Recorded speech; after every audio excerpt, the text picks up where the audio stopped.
Bonjour à toutes et tous et bienvenue dans ce premier vlog d'Eloi Water. Alors c'est un premier vlog, toutes nos excuses déjà pour la qualité un petit peu du son. Promis, pour la prochaine fois, on va s'améliorer. Alors aujourd'hui, on se voit dans le cadre de la journée mondiale de l'eau et on va parler eau potable et eau de pluie. Alors quel rapport me direz-vous? Eh bien c'est ce qu'on va voir tout de suite.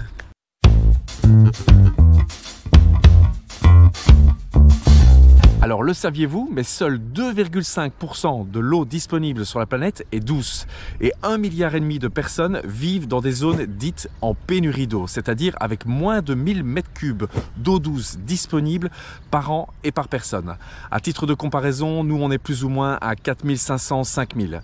Alors en tant qu'Européens, on peut s'estimer clairement chanceux de par notre situation géographique et notre climat. Quoique, je suis certain que vous avez déjà dû connaître dans votre région des restrictions au niveau de l'utilisation de l'eau potable. Alors, que faire me direz-vous? Eh bien, c'est déjà être conscient de cette situation. Conscient que vous et moi, tous les jours, nous consommons environ 150 litres en moyenne d'eau potable dans notre domicile.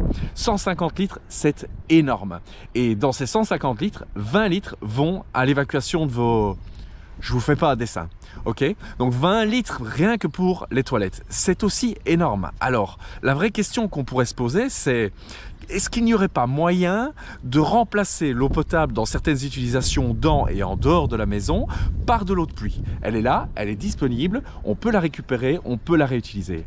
Alors pour parler de cette thématique, nous nous rendons donc chez Artemio, nous sommes dans son jardin ici, et nous allons discuter avec lui car il a construit une nouvelle maison dans laquelle il a pensé justement cette récupération et réutilisation de l'eau de pluie. Eh bien, bonjour Artemio. Bonjour. Merci de ton accueil avec cette magnifique nouvelle maison. Félicitations. Merci. Et donc, dans ce projet de nouvelle habitation, tu as d'emblée pensé à une solution de réutilisation de l'eau de pluie. Oui, effectivement, on a tout de suite pensé à une réutilisation d'eau de pluie. C'est aussi une imposition de l'administration aussi, qui imposait 6 m3 à la base. On a fait un peu nos comptes de ce qu'on voulait utiliser et sur conseil de notre terrassier, on a installé une Waterfix 10 m3 de chez Eloi. D'accord. Alors, imposition, effectivement, en Belgique, certaines communes imposent, avec le permis de bâtir, de placer une solution de récupération d'eau de pluie. En France, on parle que ça viendra en 2023 pour tous les projets neufs. Donc, faites attention également et renseignez-vous. Alors, cette installation, tu peux un peu nous la décrire ?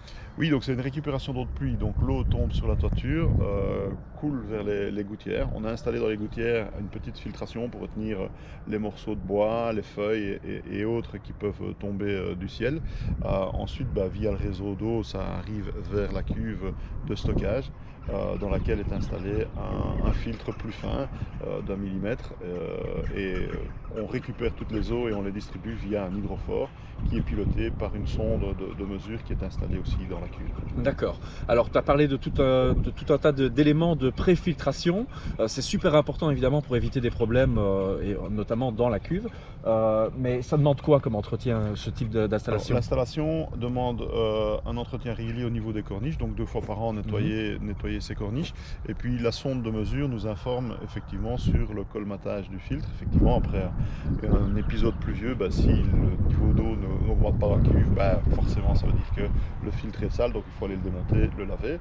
Et pas oublier aussi 2 fois par an d'ajouter un peu de chlore pour éviter la coloration de l'eau et des odeurs. Et donc le filtre c'est très simple à démonter, c'est très simple à... C'est avec un tuyau d'arrosage par exemple?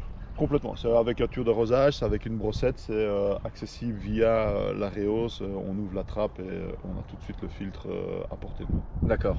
Et quelles sont les réutilisations que tu fais de l'eau de pluie dans et en dehors de la maison? Donc ici, on a décidé d'alimenter les WC, le lave-linge et avoir 2 points d'eau extérieurs pour les plantes, lavage de auto, vélo, tout ce qui est nécessaire. Attention pour la machine à laver, en France, il faut bien demander l'autorisation de votre mairie après analyse de vos eaux de pluie. C'est super important, sinon c'est pas autorisé. Pensez-y. Alors, tu as parlé d'un tas d'éléments, mais tu as parlé aussi de quelque chose d'assez amusant, c'est l'affichage digital. Donc tu vois vraiment le niveau de l'eau qui évolue et tu peux surveiller ça de manière ludique. Alors. Oui, effectivement. Donc c'est en face avant de notre installation hydrophore. Donc c'est une sonde hydrostatique qui va mesurer en permanence le pourcentage de remplissage de notre cuve. Ça nous donne l'information de comment se remplit la cuve après un épisode pluvieux, de ce qu'on utilise. Donc c'est hyper intéressant aussi au niveau de la maintenance. j'ai pas besoin de repenser systématiquement à aller nettoyer notre filtre. Et ça, c'est un conseil que tu avais reçu de chez Eloi. Effectivement, c'est le service Eloi qui m'avait conseillé effectivement, il y a plusieurs systèmes. On peut simplement mettre une détection statique, mais ici on est parti sur quelque chose de dynamique et numérique. Et donc ton conseil à toi, aux futurs acquéreurs d'une solution comme celle-là, c'est clairement ne pas hésiter sur le volume de la cuve et d'installer cette sonde qui nous permet vraiment un bon suivi du système. Eh bien, merci beaucoup Artemio, j'espère que tous ces conseils vous auront été utiles. On te laisse évidemment à cette magnifique maison, bonne continuation à toi. Merci beaucoup. Et nous on se retrouve chez Eloi pour conclure cette vidéo. A tout de suite. Au revoir. Eh bien, bienvenue chez Eloi Water. Derrière moi, j'ai deux Waterfix, une de 10 000 et une de 15 000 litres. Vous demandez certainement comment dimensionner votre système de récupération d'eau de pluie. Aucun problème. En description, je vous mets le lien vers notre calculateur qui vous permettra rapidement et facilement de le faire en fonction de votre situation géographique, de votre toit et de vos besoins.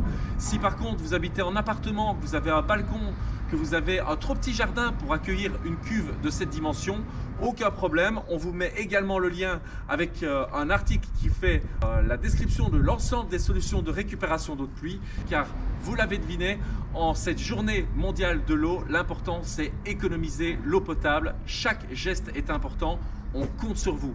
Et c'est ici que se termine notre premier vlog sur la récupération et la réutilisation de l'eau de pluie. J'espère qu'il vous aura plu. Je vous donne rendez-vous donc au prochain numéro. D'ici là, portez-vous bien.